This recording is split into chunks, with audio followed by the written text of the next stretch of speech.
Welcome to CEO Interviews, a production of Agoracom, in which we take the time to speak with small cap executives about what's going on at their companies.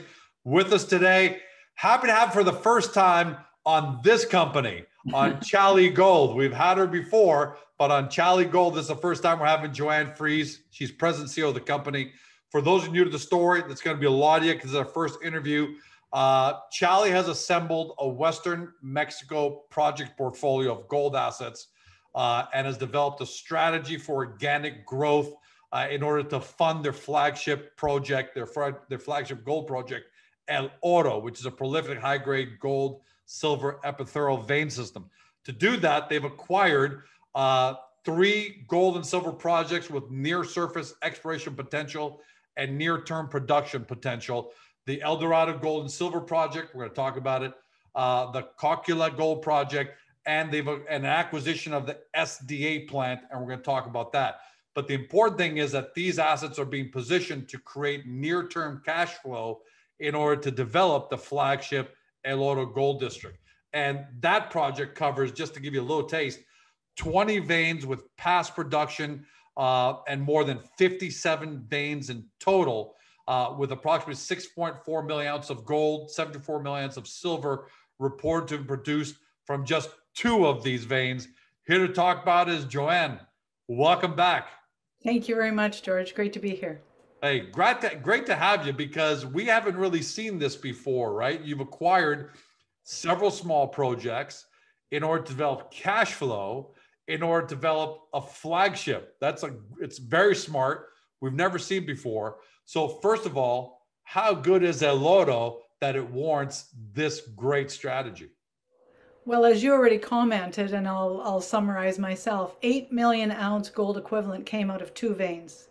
At the turn of the century, El Oro was the biggest biggest gold mine in North America. Wow. One vein alone was what produced 4 million ounces of gold and 44 million ounces of silver. That's the San Rafael vein, and it actually had 3 different mines on it. And then the Veta Verde mine was one mine on one vein, and it's 3 million ounce gold equivalent produced there. So that's. So how are you guys able to get it? How are you guys able to, how did you wrestle out of the hands of whoever had it before? Exactly. Gold Corp, which before it was Gold Corp, Ian Telfer was creating Wheaton River Minerals and got a hold of the Tayoltita mine he had to buy Lewisman, the company, but he wanted it for Tayoltita mine, and he didn't like exploration.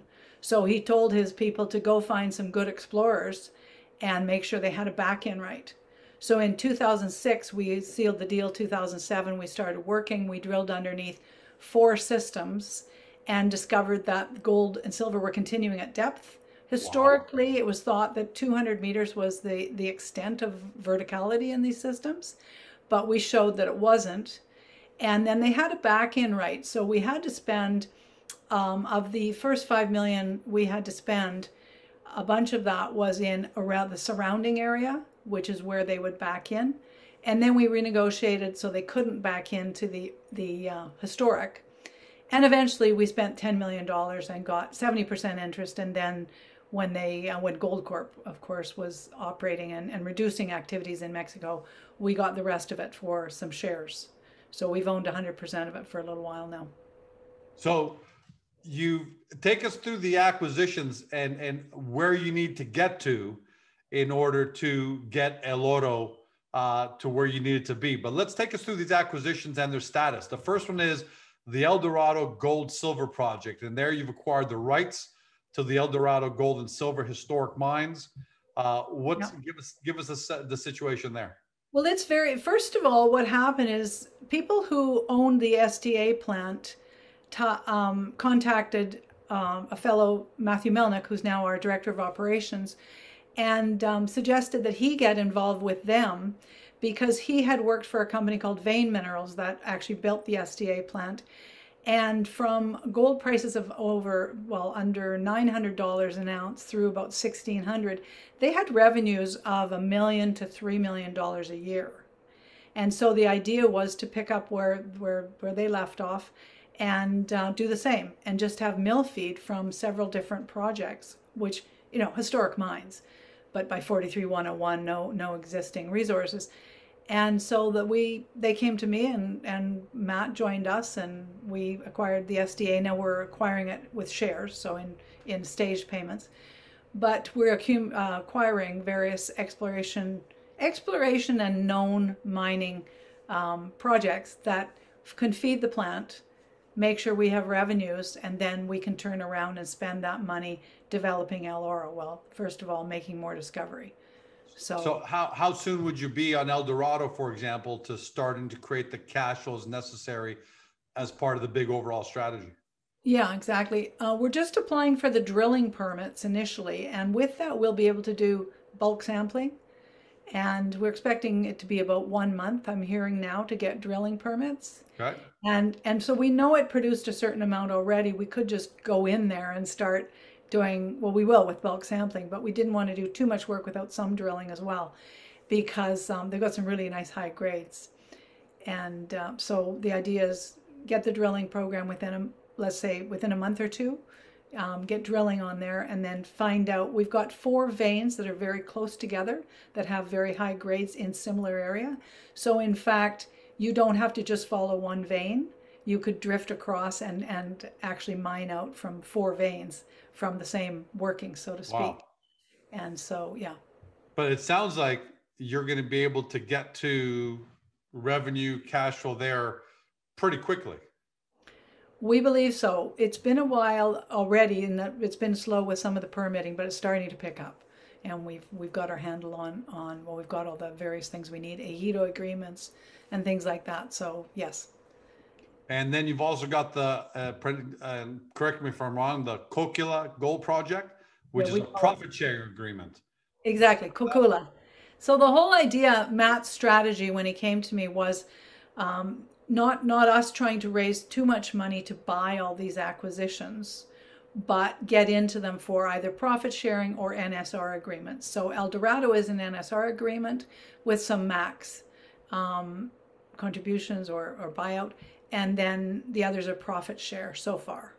And then somebody recently, so Cocula is profit share, and it actually can be a standalone project because it's got a leaching opportunity. And so that's how we see that one actually. We've been given a number, and this is not 43-101 compliant, but of about $2 million that could get it into production in a leaching operation. The question is whether you want to do agitated vat leaching or heap leaching. And then there's still exploration potential. So that was the other upside of getting a hold of these properties, is that we know there's some non-43-101 ounces in the ground ready to be extracted and processed. But having said that, they all have exploration opportunity, and they're all near surface. So let's call it inexpensive exploration. And for the benefit of everyone at home, you don't have to have a 43-101 if you just want to start taking gold out of the ground and start processing, right? Exactly. I just have to be careful how I disclose things, but absolutely. It's all about economics, and that's what Vane did.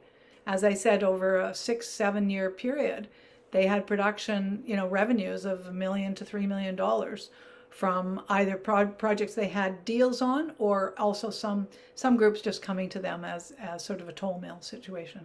And gold wasn't nearly as high as it is now, in fact. Yeah, so that's the model. So Cocula, how close is that, or how far is that from starting to provide its contribution to the El Oro? A small leaching operation, you could be in production within a year. We're just looking for a partner to fund that at this point. Okay, and good. I'm assuming with gold where it is today, is it safe to assume there's been good interest in that, or you're able to reach out and attract some potential partners? Absolutely, and it's coming along, and we expect, we think we're going into a very strong bull market, gold market, because of all the debt that everybody's had to take on due to COVID, right? Yeah, no doubt that currencies are To going be to be honest, under pressure, that's for sure. Kind of been accumulating with the idea of let's not waste too much at the moment. Let's just accumulate lots of really good gold assets, and then once the price of gold really takes off, then move more on things. But we're lining everything up on the permitting right now. So if everything goes okay, nothing ever goes according to plan, we know that. But if everything goes okay, how far out is Xali to succeeding with this strategy of using the smaller assets to collectively develop El Oro, the flagship? Well, I think within a year we should start getting some decent revenues. And then with a little excitement in the market, we're ready to drill on El Oro again. We've identified an area that is right at the where two mines sort of had a property boundary, and two separate veins were being mined. So northwesterly was the prominent direction of the veins, but they have a northeasterly in this particular location. And we happened to drill in there, and we got over in places in three different structures, plus disseminated mineralization on top of those three structures. We got up to 30 grams gold per ton and a little over 300 grams silver per ton in, as I say, about 5-6 different hits. So that's the area we want to get back into. We've been developing a 3D model to understand. If you can imagine this, you've got a northwesterly structure and you've drilled all your holes perpendicular to that. So they're facing northeasterly. And we had all these great hits, but then we discover after that that actually the high grade controlling structure is also northeasterly. So we've probably drilled parallel to it. So now what we need to do is come back and drill in between the northwesterly and the northeasterly to try and really find the bonanza grades. And that's been our prime target for a while, but now we're developing a 3D model to understand it better. Our first drilling there I'd like to see us with at least $1 million in the kitty, but the first program would probably be $500,000 to $750,000. But it's a great area, and the average grade in that part of the mines on San Rafael vein, we're getting up to 16 grams per ton, and that can be over several meters, because the San Rafael vein, actually in some places it's measured over 70 meters, but let's talk about an average mining width of 10 to 20 meters would do us just fine, right? Yeah. How much do you think you'll have to spend on El Oro in order to get it to where you want it to be? Or would you do both drilling and maybe some production at the same time? There is lots of ability for some production. There's backfill, which averages just under 4 grams per ton, but has up to, we've seen already, 16 grams per ton. And it's literally just spilling out at the end of one of the tunnels that we've opened up. So you could just be pulling out that loose rock and take it to a plant and start producing some kind of gold out of that. That's one of the stages we want to get to. And we do have some operators that have been offering to do a joint venture with us to do that. So we're in those discussions. All right. So you've got great interest in this strategy at the end of the day. You've got potential discussions on the smaller projects and potential discussions on your flagship at the end of the day. Yeah, absolutely. So Joanne, what does the next 6 months look like? What should shareholders be looking for, let's say, for the rest of 2021 in terms of events with the smaller, and we're not holding you to a precise timeline, but ballpark, how do you see the development of your strategy, which again, I love it. How do you see the development of that strategy? Well, first of all, getting the drilling permit at El Dorado and getting back underground there and getting some bulk sampling, getting the SDA plant up and running, and needs a bit of work. And then drilling off El Dorado so we understand it better to go underground and really develop resources. And then on Cocula, also getting a drilling program permitted and getting drills in there to look at it further. And I forgot to mention, we've got some areas, it's generally low grade, which is leachable, but it's got some areas with up to 700 grams per ton gold. So yeah, of course we'd like to be drilling in there, right? See what that really means. And then eventually getting back into El Oro within a year as well. Yeah. So we'll leave Mexico there for now. I'd love to ask you more, but I don't think I can drill down deeper, pardon the pun, because I think that's everything you can tell me. I do find this of interest though. You recently, I'm going to read the press release. Xali Gold acquires Victoria property in central Newfoundland. So it sounds like you got a great thing going in Mexico. You've got a fantastic plan. Tell us about this acquisition in central Newfoundland and why you went there for that. Well, we were in Newfoundland some years ago. Larry Cornsey took us there, one of our directors who was very big in the Carlin trend in Nevada, and people had initially thought there was something like Carlin Trend in Newfoundland. So we've been there. We really like it. We know there's a lot of gold there. At the time we were there, the geology, the mineralization controls weren't understood as well as they are now. And it was a group brought to us the opportunity to be very near Marathon Gold's project, where they've developed, I think it's 3 million ounce measured and indicated, another million inferred, and they're to be in production next year. In fact, those are reserves, not resources, on the measured and indicated. But in any case, they're controlled by a large shear zone or crustal scale tectonic structure called the Valentine Lake Thrust Fault. Our project is very close to that on the southern border. And on the southern border, near the lake, the southern part of our project, in altered granite, there's quartz veining that's up to 441 ppb gold, which is just under a half gram.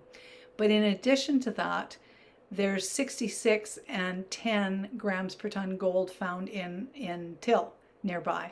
And that's one of the exploration tools. So a lot of the world, they do soil sampling, and then when you've got glacial till sitting on your bedrock, right, you do till sampling. And so we've got high-grade gold in the tills, we've got very good, very anomalous gold in the bedrock, and we're within a very close proximity of a major structure that is hosting many deposits. And so the property itself was just very compelling, we thought. Very interesting, and the prospectors who own it were very happy to have our shares, and they weren't asking us too much cash, and so it's not costing us a lot of money, but it's a very exciting place to be, and we've got expertise, you know, between Matt and myself and other people who've worked with the company before. We know where to go to get together the exploration team. So I like this excerpt from your quote, which is, our team has spent various years working in Newfoundland in the past, and we're very excited to be back, especially with a project in such close proximity to Atlantic Canada's largest undeveloped gold resource. Exactly. So what's next steps for the Victoria property? What's that timeline? We'll be focusing in on ground truthing the gold that's known. And there's a lot of follow-up you can do with other till samples, and what people do is they actually look at the gold grains that are found in the till samples and what shape they are and how many grains, and that gives you an idea of how close you are to the source, and then also what the glacier was doing, the direction. So you go up glacier and trace it to bedrock, but we've already got some bedrock with gold in it, so that's fantastic, because that's what you want to get, the first thing you need. And the property is very underexplored, so it had very poor access. So we'll just get on the ground, potentially also, in addition to the till program, do some spectral imaging, which shows from space, satellite imagery, you can track alteration zones. And I've done a lot of that in Peru, and I've been told now that it's quite common. The GSC has quite a bit of experience. And throughout BC, for instance, where there's a lot of till, they actually can identify most of the gold and copper porphyry alteration zones throughout the various terrains. So I'm really looking forward, very excited to put that to work. And you may be coast to coast, right? From Mexico to central Newfoundland, you really can't get much further of a spread. But the great common denominator that you have on both on the flagship and the property in central Newfoundland is you're just in fantastic neighborhoods. Well, exactly. There's so much going on there. Biggest discoveries in Canada in ages, right? All right. Well, looking forward to having you back to talk about both. And Joanne, it sounds like you're going to be back on a lot, because there's a lot. So it's great to see Xali really kicking up now in terms of activity, and can't wait to see what you're going to do for the rest of 2021. Excellent. Thanks very much, George. Thanks for being here, Joanne. Okay. Take care. Bye-bye. For everybody at home, you've been watching or been listening by podcast to Joanne Fries. She's president and CEO of Xali Gold, trades on the TSX Venture Exchange under the stock symbol XGC. For those new to the story, and it's going to be a lot of you, because it's a really brand new story that's coming out after some great brand new branding. Here's how you do your due diligence. First, get to the profile of the company on Agoracom. Get that good 10,000 square foot overview of what the company has going, so you can get a really good understanding, because we know sometimes these aren't the easiest things to understand. And then, as you can see right above Joanne, or from the Agoracom website, get over to xaligold.com to do your further deep dive due diligence. If you believe in what's happening in the precious metals markets and what is expected to happen, and if you're a big believer in Mexico, which you should be if you're in precious metals, because gold and silver, is doing great there. And now what's going on in Newfoundland is fantastic. Then you have to do your due diligence. Make sure you do it. We can't tell you what to do, but go do your research. Just don't say 12 months from now, we didn't tell you so. Have a great day. See you next time. Hey guys, the video's over, but don't forget to help your company by liking it and even leaving a comment below. And then don't forget to help yourself by subscribing to our YouTube channel so you never miss another great Agoracom small cap video.